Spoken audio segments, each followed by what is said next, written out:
But our first act this evening, ladies and gentlemen, is probably, I would say, in the top 5 Welsh Samoan comedians in the world. In fact, now, fuck it, let's say he's number 1. Please welcome the wonderful James Nokise!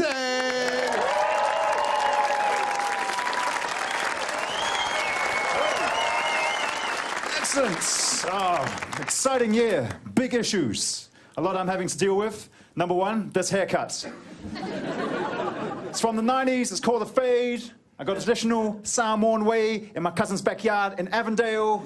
I was feeling confident until my cousin's kids came home, took one look at me and were like, "Oi, my little Auntie Miley Cyrus." I was like, "Hey,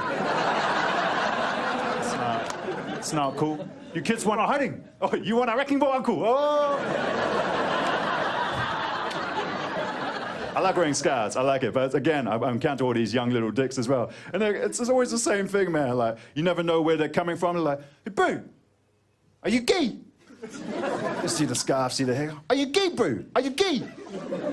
"No. You're lucky." Why am I lucky? In my mind, they're just going, "You're lucky, because if you were gay, there's a horrible scarf-shirt combination."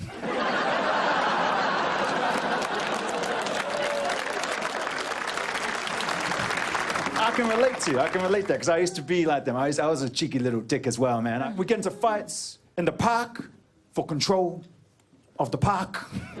Big property issues in the early 90s.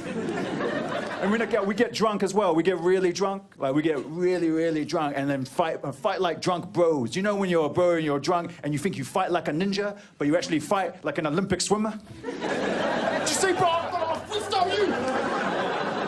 He's coming back at you as well, going, "Oh yeah, I got some breaststroke for you, bro." And I didn't realize how much my jokes sink into the psyche of my audience until I was doing the comedy festival, and I came outside from a late show, and there were a couple of dudes fighting in the street out there, going, "I got butterfly for you!" And the other dude, I'm not even kidding, was going, "I got backstroke!"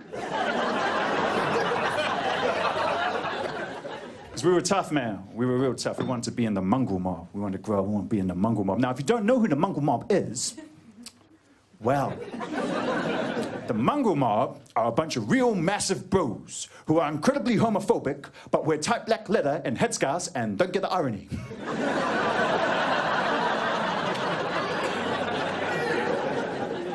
People get scared. People get scared when I start making fun of the mongrel mob. They go, "Oh, James, what if they come and do a drive-by?" I'm like, "I don't think the mongrel mob come to Ponsonby that much."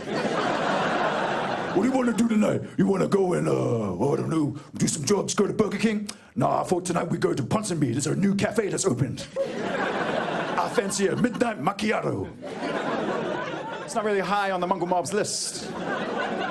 But also, you can hear the mongrel mob coming because they primarily communicate in barks.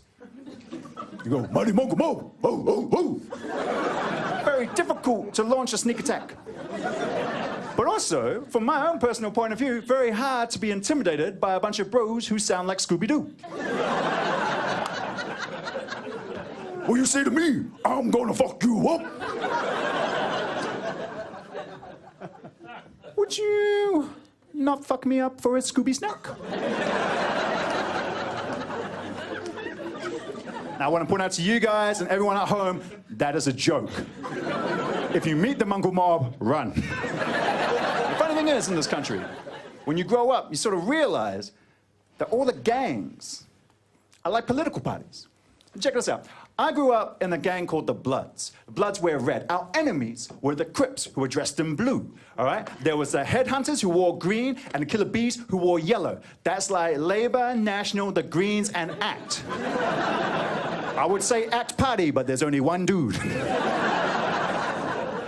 I love it. Kim.com, despite the fact being investigated as an international criminal, can form a New Zealand party, a New Zealand political party. I feel for Kim.com. I do, because he's got the wrong accent, doesn't he? He hasn't got like that smooth, bassy German accent. He's got that slightly too high, kitsch, slightly camp, slightly threatening accents. Did I say that? Oh.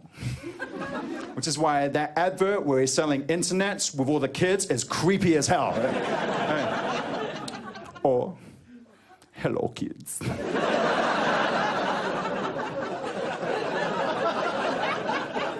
I see you do not have any internet. That's not cool.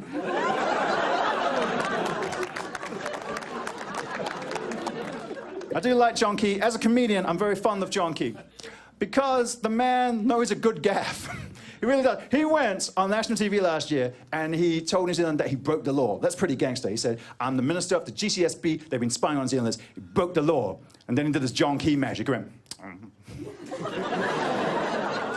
sorry. Barbecue? Everyone went, yeah, I think I have a barbecue. The dude last year, they asked him about New Zealand racism. They said, do you think New Zealand has a problem with racism? He went, well, the thing with racism, it's subjective.